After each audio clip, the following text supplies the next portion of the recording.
Every inch of Misty's body looked like 10 bricks had been tied around it. Any movement she made was painful. Finding her knickers on the bathroom floor, she scooped them up into her hands. Her underwear looked old and grey and one wash from the bin. Her mother had bought her days of the week knickers. Mist had told her in the past 1,000,000 times that she wasn't a kid anymore, but Lisa still bought her the underwear anyway.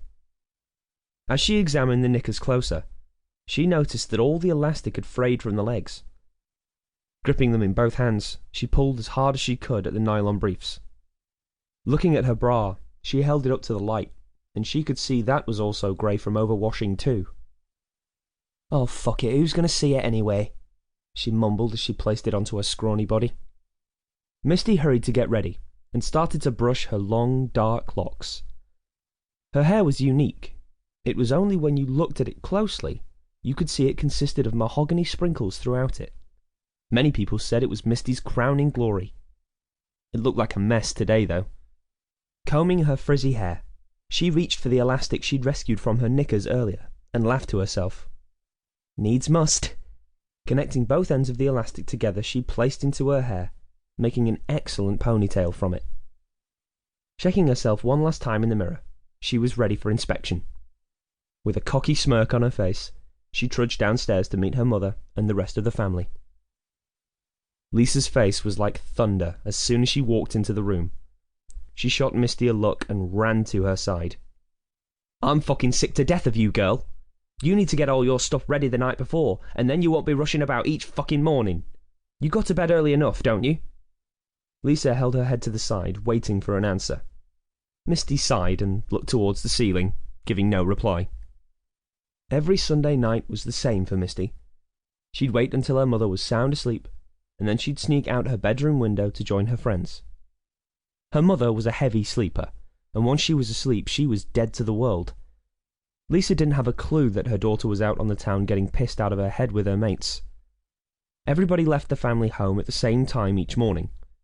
Lisa had to be in work early, and made sure everything ran like clockwork. She couldn't stand being late. Things were hard for her at the moment. She was a single parent, and her job in the supermarket kept the family afloat, in more ways than one. "Your bus is here!" Lisa shouted. She quickly kissed her 2 eldest children on the head and watched them safely board the bus. Her kids were her world. Max was 16, and Misty was 15. The 2 younger boys, Jonathan and Lee, were 10 and 5. They were a handful and were always in trouble. Lisa acted like a sergeant major with her family, and since she'd been flying solo, it was her way or the highway. She refused to take any shit from any of her children. Misty and Max boarded the school bus that travelled down Rochdale Road towards their high school. Once they were on it, they both ran upstairs to sit at the back of the bus. Max now pulled out his prized cigarette that he'd stolen from his mother's bag earlier that morning. Reaching down into his sock, he slid out 2 matches. Misty watched him eagerly. She was gasping for a cig and hoped her brother would share it with her. Max lit the fag and took a deep drag from it. He seemed to take forever before he exhaled. Misty's brother had become the head of the house since their father had left the family home.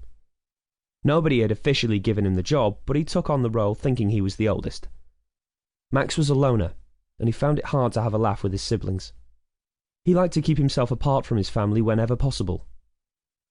Max passed Misty her share of the cigarette.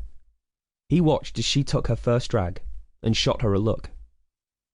"You better not fucking grass, knobhead," he snarled. "I won't. How can I grass on you when I'm smoking too, you muppet?" "Just checking," he chuckled. Max now went to join some of his mates who'd just boarded the bus. Behind Max's friends appeared Francesca. She was Misty's best mate and partner in crime. Francesca had also been out the night before, and judging by her face, she also had the hangover from hell. Francesca made her way to the back of the bus to join Misty. "Oh my God, I feel so rough. My mouth feels like Gandhi's flip-flop," Francesca sighed as she plonked her body next to Misty. She opened her mouth and shoved it into Misty's face, revealing her discoloured tongue. "Ooh, fuck off," Misty chuckled. "Look, it's got fur on it," Francesca shouted out loud.